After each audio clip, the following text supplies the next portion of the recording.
என்ன பார்க்க போகிறோம் அப்படின்னு கேட்டிங்கன்னா மரவள்ளி கிழங்க வச்சு ஒரு சூப்பரான ஸ்நாக்ஸுங்க. இந்த சீசன் பார்த்தீங்க அப்படின்னா இந்த சீசனில் நிறைய மரவள்ளி கிழங்கு அங்கங்கே நிறைய இருக்கும். அதை பார்த்தா நம்ம வாங்கக்கூடிய எண்ணமே வராது. சரி இதை போய் செய்யணுமா, இதை எப்படி சாப்பிட்றது, சாப்பிட முடியுமா, டேஸ்ட்லெஸ்ஸாக இருக்கும் அப்படின்லாம் நிறைய பேர் ஃபீல் பண்ணுவீங்க. அப்படிலாம் யோசிக்காதீங்க. எங்கே இந்த மரவள்ளி கிழங்கு பார்த்தாலும் நீங்கள் உடனே வாங்கிட்டு வந்துடுங்க. இந்த மாதிரி செஞ்சு சாப்பிட்டு பாருங்கள். மரவள்ளி கிழங்கு அவ்வளோ டேஸ்ட்டாக இருக்கும், உடம்புக்கும் ரொம்ப ரொம்ப நல்லது. இப்போது இந்த மரவள்ளி கிழங்கு ஸ்நாக்ஸ்க்கு என்னென்ன தேவை அப்படிங்கறத பார்த்துக்கலாம். நான் மரவள்ளி கிழங்க வேக வச்சு எடுத்து வச்சிருக்கேன். அப்புறம் தாளிக்கிறதுக்கு கடுகு, உளுந்த பருப்பு, கருவேப்பிலை எடுத்திருக்கேன். அதே மாதிரி பார்த்தீங்கன்னா தேங்காய் பூ எடுத்து வச்சிருக்கேன். 2 சில்லி, அப்புறம் சீரகம். இவ்வளவே தாங்க. இதை எப்படி பண்றது அப்படிங்கறத இப்ப பார்க்கலாம். இப்போ இந்த மரவள்ளி கிழங்க வச்சு ஸ்நாக்ஸ் பண்றதுக்கு ஃபர்ஸ்ட் நம்ம என்ன பண்ணணும் அப்படின்னா நல்லா அதோட ஸ்கின்னை அவுட் பண்ணிட்டு அதை நம்ம நல்லா அப்படி வாஷ் பண்ணிக்கிறோம். இந்த மாதிரி பெருசா இருக்கும், நான் உரிச்சு வச்சிருக்கேன். அது எல்லாத்தையும் என்ன பண்ணுறோம் அப்படின்னா சின்ன சின்னதாக கட் பண்ணி போட்டுக்கோங்க. இந்த மாதிரி கட் பண்ணி போட்டு நல்லா வாஷ் பண்ணிக்கோங்க. இந்த வாஷ் பண்ணதை என்ன பண்ணுறோம் அப்படின்னா இப்போ இதை இட்லி தட்டில் எடுத்து சேர்க்க போகிறோம். ஸ்ப்ரெட் பண்ணி வச்சு நல்லா இட்லி குக்கரில் கொதிச்சதுக்கப்புறம் இதை உள்ளே வச்சிடலாம். இப்போ இந்த டைம்லேயே நம்ம என்ன பண்ண போகிறோம் அப்படின்னா உப்பு சேர்த்துடலாம். அப்போனா தான் அதில் உப்பு பிடிக்கும். இதில் கொஞ்சம் அளவாக சேர்த்துக்கலாம்.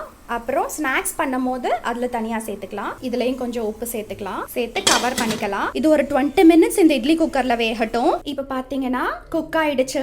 ஒரு 20 மினிட்ஸ் கழிச்சு நான் ஓப்பன் பண்ணியிருக்கேன். நல்லா குக் ஆயிடுச்சு. இந்த மாதிரி பிரிஞ்சு வரணும். இந்த மாதிரி பிரிஞ்சு வந்துருச்சு அப்படின்னாலே அது குக் ஆயிடுச்சு அப்படின்னு சொல்லி அர்த்தம். ஓகே, இப்போ அடுத்து நம்ம என்ன பண்ணுறதுன்னு பார்க்கலாம். இப்போ ஸ்டவ்ல பேன் வச்சிருக்கோம். பேன் ஹீட் ஆனதும் ஒரு 2 ஸ்பூன் அளவுக்கு நல்லெண்ணெய் சேர்த்திருக்கேன். இப்போ ஆயில் ஹீட் ஆயிடுச்சு. கடுகு போட்டுக்கலாம்.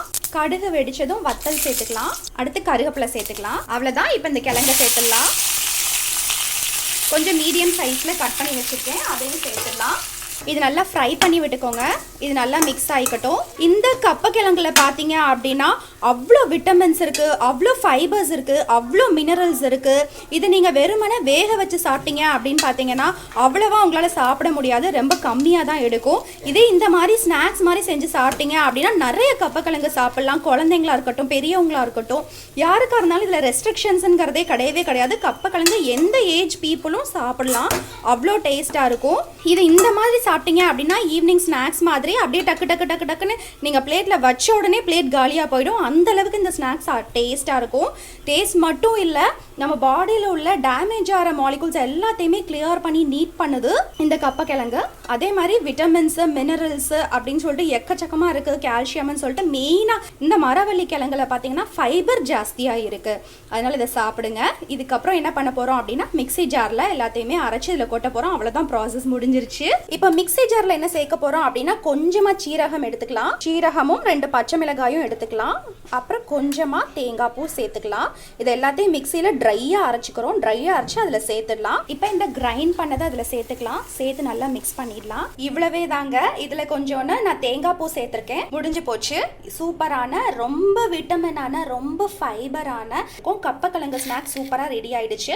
இந்த கப்பக்கிழங்குல என்னென்ன இருக்குது அப்படின்னு கேட்டிங்கன்னா நல்ல ஃபைபர் இருக்குது, நிறைய விட்டமின்ஸ் இருக்குது, நிறைய மினரல்ஸ் இருக்குது. அதே மாதிரி பாடியில் டேமேஜ் ஆகிற செல்ஸ் எல்லாத்தையுமே ரெக்டிஃபை பண்ணுற எல்லா சத்துமே இதில் இருக்குது. நம்ம சேனலில் மெயினாக என்ன சொல்லிட்டு இருக்கோம் அப்படின்னு கேட்டிங்கன்னா ரொம்ப ஃபாஸ்ட்டாகவும் டேஸ்டாகவும் ரொம்ப ஈஸியாகவும் சத்துள்ளதான ஸ்நாக்ஸாக தான் போட்டுட்ருக்கோம். அதுவும் இல்லாமல் எந்த விதமான கெமிக்கல்ஸுமே நம்ம ஆட் பண்ணுறது கிடையாது. எல்லாமே ஹைஜீனிக்கான வீட்டில் ரெடி பண்ண பொடி மசாலா வச்சு தான் நம்ம அதை ப்ரிப்பேர் பண்ணிக்கிட்டு இருக்கோம். அந்த வகையில் இந்த ஸ்நாக்ஸ் ரொம்பவே டேஸ்டியாக இருக்குங்க. மரவள்ளி கிழங்கு இப்படி சாப்பிட்டு பாருங்க, ஊர்பட்டது சாப்பிடுவீங்க. 1 கப் இல்லை 2 கப் வரைக்கும் உங்களுக்கு எடுக்கும். சத்தும் ஜாஸ்தியாக சேரும். இதே மாதிரி சூப்பரான ரெசிபியோட ரொம்ப டேஸ்டாகவும் ஃபாஸ்டாகவும் ஈஸியாகவும் பண்ணக்கூடிய இன்னொரு ரெசிபியோட உங்களை நான் மீட் பண்ணுறேன். பை.